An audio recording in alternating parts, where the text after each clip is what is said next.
कहानी की शुरुआत साल 2024 से होती है, जब केएएससी ने चांद पर अपना पहला इंसानी मिशन भेजा था। लेकिन लैंडिंग के वक्त एक तकनीकी खराबी की वजह से स्पेसक्राफ्ट में जोरदार धमाका हुआ और उस मिशन में शामिल सभी अंतरिक्ष यात्रियों की जान चली गई। इस हादसे ने पूरे देश को हिलाकर रख दिया और हमारा स्पेस प्रोग्राम दुनिया की नजरों में काफी पीछे चला गया। इसके ठीक 5 साल बाद 2029 में अपनी इज्जत वापस पाने के लिए देश ने दोबारा चांद पर जाने का फैसला किया। इस नए मिशन के लिए 3 लोगों को चुना गया, कमांडर ली, चो यून जोंग और मैं। हमने बहुत कड़ी ट्रेनिंग ली थी ताकि पिछली बार जैसी गलती ना हो। उड़ान भरने से पहले हमने मीडिया से बात की। ली ने कहा कि वह अंतरिक्ष से अपनी होने वाले बच्चे का नाम सोचेगा और चो ने बताया कि वह यह सब अपने परिवार के लिए कर रहा है। लेकिन मेरा कारण सबसे अलग था। मैं अपने पिता का अधूरा सपना पूरा करने जा रहा था, क्योंकि पिछले हादसे में मेरे पिता भी शामिल थे। आखिरकार लॉन्च का दिन आया और हमारा स्पेसक्राफ्ट कामयाबी से उड़ गया। शुरुआत में सब ठीक था, लेकिन थोड़ी ही देर बाद हम सूरज से आने वाले भयानक सौर तूफान की चपेट में आ गए, जिससे सूरज से निकले रेडिएशन ने हमारे स्पेसक्राफ्ट के इलेक्ट्रॉनिक सिस्टम को पूरी तरह खराब कर दिया। हमारे नेविगेशन सिस्टम ने काम करना बंद कर दिया और हमारा कंट्रोल रूम से संपर्क टूट गया। रेडिएशन की वजह से स्पेसक्राफ्ट के सेंसर भी फेल होने लगे थे। नीचे धरती पर साइंस मिनिस्टर को टीवी पर आकर लोगों को समझाना पड़ा, जबकि मीडिया अपनी बातों से लोगों का डर और बढ़ा रहा था। इसी बीच ली और चो स्पेसक्राफ्ट को बाहर से चेक करने के लिए निकले, क्योंकि उन्हें लगा कि वो इसे ठीक कर सकते हैं। मुझे टेक्नोलॉजी की ज्यादा समझ नहीं थी, इसलिए मैं अंदर काफी घबरा रहा था। लेकिन उन दोनों ने मुझे शांत रहने को कहा और भरोसा दिलाया कि सब कंट्रोल में है। तभी चो ने देखा कि फ्यूल टैंक में लीक हो रहा है। इससे पहले कि वो कुछ समझ पाता, वहां एक जोरदार धमाका हुआ, जिससे चो की मौके पर ही मौत हो गई। कमांडर ली ने समय रहते अपने सेफ्टी हुक को पकड़ लिया था, इसलिए वो धमाके से दूर नहीं उड़ा। नीचे कंट्रोल रूम का हमसे कुछ पलों के लिए संपर्क जुड़ा और उन्हें पता चल गया कि चो अब नहीं रहा। मैं ली को बचाने के लिए एयरलॉक का गेट खोलने ही वाला था, लेकिन ली ने मुझे चिल्लाकर रोक दिया। उसने समझाया कि अगर मैंने गेट खोला तो अंदर की हवा मुझे भी बाहर खींच लेगी और मैं भी मारा जाऊंगा। ली जानता था कि अब उसका बचना नामुमकिन है। अपने आखिरी पलों में उसने मुझसे सिस्टम रिब्यूट करने को कहा और वादा लिया कि मैं सुरक्षित लौटूंगा। इसके बाद उसने अपना हुक खोल दिया और मैं बेबस होकर उसे अंतरिक्ष के गहरे अंधेरे में दूर जाते देखता रहा। कुछ ही पलों बाद सिस्टम रिब्यूट हुआ और हमारा संपर्क दोबारा जुड़ गया। मैं बुरी तरह टूट चुका था और मैंने रोते हुए कंट्रोल रूम को बताया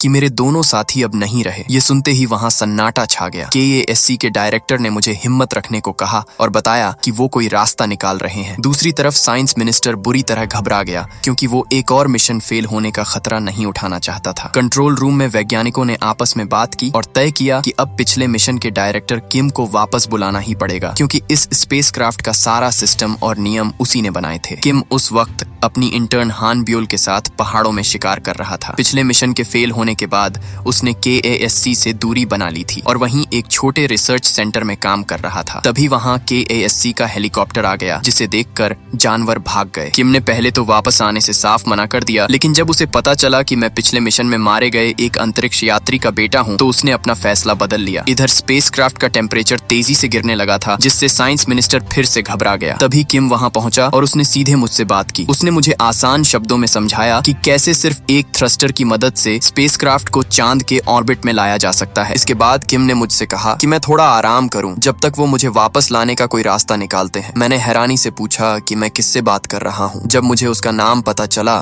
तो मुझे अपने पिता का अंतिम संस्कार याद आ गया, क्योंकि उस दिन किम भी वहां मौजूद था। उसी पल मैंने अपने साथियों की फैमिली फोटो देखी और सोचने लगा कि उनके घर वाले इस वक्त कैसा महसूस कर रहे होंगे। इसी बीच किम ने अपनी पुरानी पत्नी मून यंग को फोन किया, जो अब नासा में काम करती है, लेकिन उसने बताया कि नासा मदद करने से मना कर रहा है, क्योंकि वो इस मिशन को पूरी तरह फेल मान चुके हैं। फोन रखने के बाद हान ब्योल ने किम को बताया कि सब लोग डर गए हैं, क्योंकि मैं बिना बताए लैंडर को अलग कर रहा हूं। ये सुनते ही किम घबराकर मुझसे बात करने आया और कहा कि ये बहुत गलत फैसला है, लेकिन मैंने उसकी बात नहीं मानी। मैं अपनी जान किम के भरोसे नहीं छोड़ना चाहता था, क्योंकि वो मेरे पिता को नहीं बचा पाया था। मैंने पहले ही तय कर लिया था कि मैं किसी भी हालत में चांद पर उतरूंगा अपने पिता के लिए, उन सभी अंतरिक्ष यात्रियों के लिए जिन्होंने अपनी जान गंवाई और अपने देश के लिए। जैसे जैसे यह खबर बाहर फैली, दक्षिण कोरिया के लोग और मीडिया पूरी तरह बेकाबू हो गए। उसी वक्त हान ब्योल ने किम को बताया कि उल्काएं गिरने का खतरा है। किम ने उसे कहा कि इस पर नजर रखे और खुद स्पेसक्राफ्ट को ठीक करने का प्लान बनाने लगा। उधर वैज्ञानिक मुझे सही रास्ता दिखाने की पूरी कोशिश कर रहे थे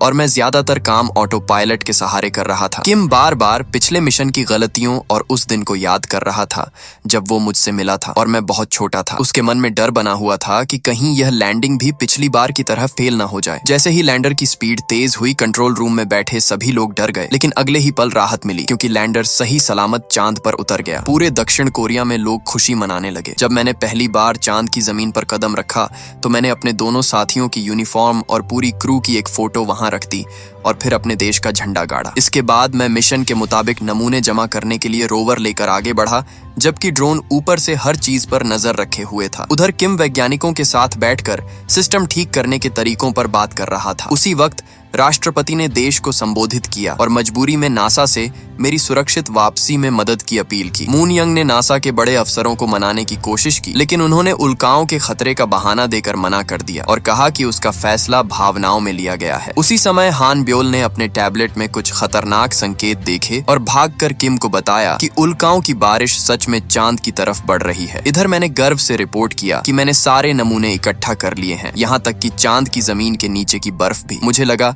शायद रीडिंग गलत होगी क्योंकि मुझे आसमान में कुछ खास नजर नहीं आ रहा था, लेकिन तभी अचानक जमीन हिलने लगी और उल्काएं मेरे आसपास गिरने लगी। एक जोरदार झटके में मैं दूर जा गिरा। वैज्ञानिकों ने मुझे तुरंत लैंडर के अंदर जाने को कहा। मैं रोवर पर तेजी से लौटने की कोशिश कर रहा था, लेकिन तभी एक बहुत बड़ी उल्का गिरी और धमाके से मेरा रोवर एक गड्ढे में फंस गया। हालात बिगड़ते देख डायरेक्टर की मर्जी के खिलाफ जाकर किम ने एक वैज्ञानिक को अपने बनाए नए कोड से मॉड्यूल सिस्टम रीसेट करने को कहा और आखिरकार स्पेसक्राफ्ट में दोबारा पावर लौट आई। इसी बीच मैंने अपने ड्रोन को बुलाया और उसी की मदद से खुद को उस गड्ढे से बाहर निकाल लिया। गिरती हुई उल्काओं के बीच मैं पूरी ताकत से दौड़ा और वक्त रहते लैंडर के अंदर पहुंच गया। लैंडर ने कामयाबी से उड़ान भरी और अब अगला कदम उसे कमांड मॉड्यूल से जोड़ना था। डॉकिंग के लिए हमें एक बार फिर ऑटो पायलट पर भरोसा करना पड़ा और किस्मत से ये काम सही हो गया। लेकिन जैसे ही मैं स्पेसक्राफ्ट में जाने वाला था, तभी एक उल्का स्पेसक्राफ्ट से टकरा गई। स्पेसक्राफ्ट का एक बड़ा हिस्सा टूट गया और वह तेजी से नीचे गिरने लगा। किम ने मुझसे मैनुअल कंट्रोल लेने को कहा, लेकिन लैंडर इतनी तेजी से हिल रहा था कि मैं ठीक से कंट्रोल तक पहुंच ही नहीं पा रहा था। तभी गलती से मैंने अमोनिया गैस सांस में ले ली, जिससे मेरी आंखों के आगे अंधेरा छाने लगा और मुझे तेज चक्कर आने लगे। मैंने हेलमेट संभालने की कोशिश की, लेकिन उससे पहले ही मैं बेहोश हो गया। लैंडर क्रैश हो गया और कंट्रोल रूम से सारा संपर्क टूट गया। कंप्यूटर को मेरे कोई भी लाइव सिग्नल नहीं मिले। 4 घंटे तक दोबारा संपर्क करने की सारी कोशिशें नाकाम रहीं और मुझे मृत घोषित कर दिया गया। न्यूज चैनल एक और नाकाम मिशन की खबरें चलाने लगे। उधर किम टूट चुका था और घर लौटकर खुद को खत्म करने की कोशिश करने लगा, लेकिन हान ब्योल ने वक्त रहते उसे रोक लिया। उसी समय किम को मून यंग का मैसेज मिला, जिसमें उसने बताया कि मैं अभी जिंदा हूँ। उसे यह जानकारी इसलिए मिली क्योंकि नासा के स्टेशन ने मेरे भेजे गए रेडियो संदेश पकड़ लिए थे। मून यंग ने किम को उस फ्रीक्वेंसी का कोड भी भेज दिया। किम और हान ब्योल ने वेधशाला से कुछ पुराने उपकरण निकाले और जल्दी जल्दी सेटअप करके मेरा SOS संदेश सुनने में कामयाब हो गए। हान ब्योल तुरंत उसे रिकॉर्ड करने लगी, जबकि किम ने मुझसे मेरी हालत पूछी और समझ गया कि मेरे पास बहुत कम पावर और ऑक्सीजन बची है और उल्काओं की बारिश अब भी जारी है। किम ने मुझसे कहा कि मैं लैंडर के अंदर ही रहूं जब तक वो मदद का कोई रास्ता नहीं निकाल लेता। उसी वक्त हमें एक हेलीकॉप्टर दिखाई दिया। बाद में पता चला कि हान ब्योल ने इमरजेंसी सर्विस को फोन करके झूठ बोला था कि किम को हार्ट अटैक आया है ताकि उसे जल्दी वहां से ले जाया जा सके। हेलीकॉप्टर किम को सीधे KASC के हेडक्वार्टर ले गया, जबकि हान ब्योल ने मेरा SOS मैसेज YouTube पर डाल दिया, जो देखते ही देखते वायरल हो गया। उधर मैं अपने पास मौजूद थोड़े बहुत सामान से अपनी चोटों का इलाज कर रहा था और हान ब्योल लगातार मुझसे बात करके मुझे हिम्मत दे रही थी। ऑडियो वायरल होते ही दुनिया भर के लोग मेरे समर्थन में खड़े हो गए और नासा पर मदद के लिए दबाव बनने लगा। नासा के बड़े अफसर जानना चाहते थे कि खबर किसने लीक की और उनका शक तुरंत मून यंग पर गया, लेकिन उससे पहले ही व्हाइट हाउस से उन्हें फोन आ गया। KASC की लगातार कोशिशों के बाद आखिरकार लैंडर से दोबारा संपर्क बन गया। हालांकि साइंस मिनिस्टर खुश नहीं था और उसने कहा कि अगर मुझे वापस लाने का कोई पक्का तरीका नहीं है तो जनता को यह दिखाने का कोई फायदा नहीं कि मैं जिंदा हूँ। इसी बीच उल्काओं की बारिश और तेज हो गई। किम मुझे किसी सुरक्षित जगह पर ले जाना चाहता था, लेकिन उसे समझ नहीं आ रहा था कि कहाँ ले जाए। तभी अमेरिका से अच्छी खबर आई। व्हाइट हाउस ने नासा को मेरी मदद करने का सीधा आदेश दे दिया और यह खबर दुनिया भर के न्यूज चैनलों पर फैल गई। अमेरिकन लूनर स्टेशन और मून यंग ने KASC से संपर्क किया ताकि बचाव मिशन का प्लान बनाया जा सके, लेकिन नासा ऑफिस में मून यंग को बाहर निकाल दिया गया और कमिटी के सामने पेश होने को कहा गया। व्हाइट हाउस के सामने अच्छा दिखने के लिए उसे सिर्फ इस आखिरी मिशन तक बने रहने की इजाजत दी गई। जाते जाते मून यंग ने साफ शब्दों में चेतावनी दी कि यह मिशन सिर्फ एक ही मौके में कामयाब हो सकता है। इसके बाद अमेरिकी स्टेशन हमारे दक्षिण कोरियाई स्पेसक्राफ्ट से जुड़ने के लिए आगे बढ़ा। मैंने एक बार फिर लैंडर लॉन्च करने की कोशिश की, लेकिन ज्यादा हिलने की वजह से वो उड़ान नहीं भर पाया। जगह बहुत कम थी और लैंडर ठीक से सीधा नहीं हो पाया। किम ने मुझसे कहा कि मिशन रोक दो, लेकिन तब तक बहुत देर हो चुकी थी। लैंडर जमीन पर गिर गया और कई मिनट तक लुढ़कता रहा, फिर दोबारा एक गहरे गड्ढे में जा गिरा। इसी झटके में डॉकिंग पोर्ट टूट गया। अमेरिकी स्टेशन ने साफ कह दिया कि वो अब अपनी स्पीड बनाए नहीं रख सकते और ज्यादा देर इंतजार भी नहीं कर सकते, इसलिए मून यंग को बचाव मिशन रोकना पड़ा। उधर किम पूरी तरह टूट चुका था, फिर भी वो मुझे लैंडर चलाने के कुछ और तरीके समझाने की कोशिश कर रहा था, लेकिन मैं अंदर से हार मान चुका था और मैंने एक एक करके ऑक्सीजन सप्लाई समेत सारे सिस्टम बंद कर दिए। किम ने मुझसे कहा कि मैं अपने पिता जैसा न बनूं, लेकिन उसी वक्त मैंने उसे एक सच्चाई बता दी। मैंने कहा कि मैंने अपने पिता की वसीयत में सब कुछ पढ़ लिया है। मुझे पता चला कि पहले मिशन से 1 महीने पहले ही मेरे पिता को इंजन की खराबी का अंदाजा हो गया था। फिर भी उन्होंने मिशन पर जाने का फैसला किया क्योंकि वो कामयाबी के लिए बहुत बेचैन थे। लेकिन किम ने मुझे बीच में रोका और कहा कि तुम पूरी कहानी नहीं जानते। किम ने बताया कि असल में लॉन्च से 1 दिन पहले मेरे पिता खुद उसके पास आए थे और इंजन की खराबी के बारे में बताया था। उन्होंने मिशन को 2 महीने टालने की विनती भी की थी, लेकिन हादसे का चांस बहुत कम बताया गया था और मिशन पहले ही कई बार टल चुका था। इसलिए गुस्से में आकर किम ने लॉन्च का फैसला कर लिया। यह बताते हुए किम रो पड़ा और मुझसे वापस आने की भीख मांगने लगा। उसी पल मैं समझ गया कि मेरे पिता की कोई गलती नहीं थी। कंट्रोल रूम में मौजूद सभी लोग उम्मीद खोने लगे। तभी अचानक कंप्यूटर पर दिखा कि स्पेसक्राफ्ट की ऑक्सीजन सप्लाई दोबारा चालू हो गई है। अब मैं पीछे नहीं हटना चाहता था, मैं आगे बढ़ने के लिए तैयार था, इसलिए मैंने किम से कहा कि अब मुझे आगे के निर्देश दो। उसी वक्त मून यंग भी सब कुछ सुन रही थी। उसने ऊपर से आए आदेशों को नहीं माना और दोबारा KASC से संपर्क करके एक नई योजना बनाने का फैसला किया, क्योंकि उसे पता था कि उसकी नौकरी वैसे भी जाने वाली है। किम टूटे हुए डॉक को लेकर परेशान था, लेकिन मून यंग को पूरा भरोसा था कि किम कोई न कोई रास्ता जरूर निकाल लेगा। किम भागकर कंट्रोल रूम पहुंचा और वैज्ञानिकों के साथ मिलकर मुझे समझाया कि कैसे बाहर निकलकर हाथ से थ्रस्टर चालू किया जा सकता है। अब मैं ऐसी जगह पहुंच चुका था जहां खुली जगह ज्यादा थी और यहीं से मैं कमांड मॉड्यूल को कामयाबी से लॉन्च कर पाया। इसी बीच मून यंग ने खुद को अपने ऑफिस में बंद कर लिया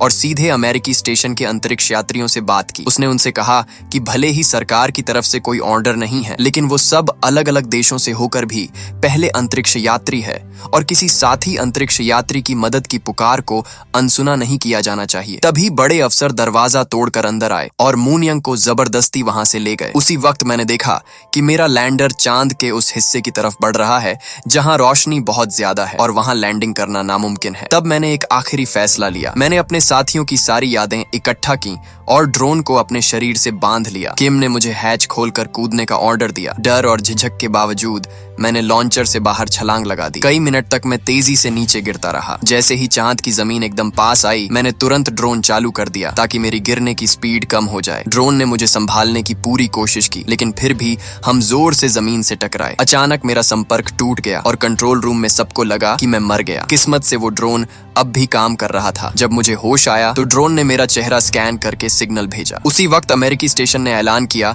कि वो बचाव के लिए आ रहे हैं। मैंने उनका संदेश सुना और अपनी सही लोकेशन उन तक भेजने में कामयाब हो गया। कुछ ही देर बाद अमेरिकी टीम के साथ मेरी तस्वीरें दुनिया भर के न्यूज चैनलों पर छा गईं और पूरी दुनिया इस चमत्कार का जश्न मनाने लगी। मिशन कामयाब होने के बाद KASC ने किम से दोबारा डायरेक्टर बनने को कहा, लेकिन किम ने मना कर दिया और शांति से अपने रिसर्च सेंटर लौट गया। जब मैं दक्षिण कोरिया वापस आया तो साइंस मिनिस्टर ने बड़े जोश के साथ मेरा स्वागत किया। वो ऐसे दिखावा कर रहा था जैसे उसे शुरू से मुझ पर पूरा भरोसा था। देश मुझे एक हीरो मानने लगा। लेकिन वहाँ एक छोटा सा भाषण देने के बाद मेरा सारा ध्यान अपने उन साथियों की यादों पर चला गया जिन्होंने इस मिशन में अपनी जान गंवा दी थी। मैं उनके परिवारों से मिलने गया। मैंने चो के बेटे को उसके पिता का टेडी दिया और कहा कि उसका पिता अब हमेशा के लिए चांद पर है। फिर मैंने ली की वाइफ को वो फोटो दी जिसमें वो और ली साथ थे। उस फोटो के पीछे ली ने अपने होने वाले बच्चे का नाम लिखा हुआ था, जिसे देखकर वो रो पड़ी। 1 महीने बाद ऐलान हुआ कि इंटरनेशनल स्पेस कमेटी दक्षिण कोरिया को 9वें देश के रूप में मान्यता दे रही है। उसी के साथ यह खबर भी आई कि मून यंग व्हाइट हाउस के ऑर्डर पर नासा की पहली महिला डायरेक्टर बन चुकी है। वहीं दूसरी तरफ रिसर्च सेंटर में किम एक टीचर और उसके छोटे छोटे बच्चों को स्पेस के बारे में पढ़ा रहा था। तभी एक कर्मचारी एस्ट्रोनॉट का सूट पहनकर बच्चों को स्पेस सूट के बारे में समझाने लगा। जैसे ही उसने अपना हेलमेट उतारा, किम हैरान रह गया क्योंकि वो और कोई नहीं बल्कि मैं था। हम दोनों ने एक दूसरे को सलाम किया और इसी के साथ यह कहानी यहीं पर खत्म होती है। अगर मेरी जगह आप वहां फंस जाते जहां बचने की कोई उम्मीद नहीं थी और मौत सामने खड़ी थी, तो आप क्या करते? कमेंट में जरूर बताना। और वीडियो पसंद आई हो तो लाइक करना और चैनल को सब्सक्राइब करना मत भूलना।